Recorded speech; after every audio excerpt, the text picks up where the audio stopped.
कि हम लोग तो ये बोल देते हैं कि कोई भी माता पिता इस चीज के लिए मना नहीं करते, लेकिन ऐसा नहीं है। ये जो मैसेज है ये सारे हमारे देश के माता पिताओं के पास जाना चाहिए, क्योंकि मैंने खुद प्रत्यक्ष रूप में आईआईटी में जब मैं था तो मैंने देखा, मेरा एक मित्र,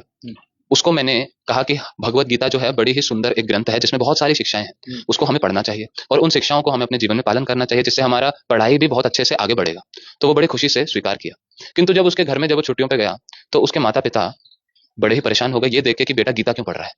ये कोई उम्र है गीता पढ़ने की। वही बेटा जब अलग अलग लड़कियों के साथ घूम रहा है, वही बेटा जब अपने दोस्तों के साथ दारू पी रहा है, सिगरेट पी रहा है, उनके माता पिता क्या बोल रहे हैं, कोई बात नहीं, कभी कभी चलता है, कोई दिक्कत नहीं है। लेकिन अगर वही बेटा एक बार भी गीता को हाथ लगा देगा तो वो माता पिता क्या कह रहे हैं कि नहीं नहीं ये सही नहीं है। तो उस प्रकार से हमें ये भी देखना पड़ेगा, दोनों एक्सट्रीम को हमें समझना पड़ेगा कि इस प्रकार के लोग भी हैं जिसके जो अपने बेटे को गीता नहीं पढ़ना देंगे, वो चाहे कभी कभी दारू पी ले, सुट्टा पी ले, कोई दिक्कत नहीं। अब चौथे साल में आईआईटी के लास्ट ईयर में वही बेटा जब एडिक्ट हो गया,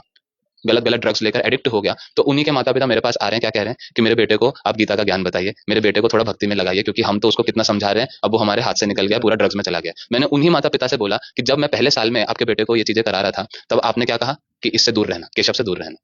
अब खुद भुगत रहे हैं, खुद ही पछता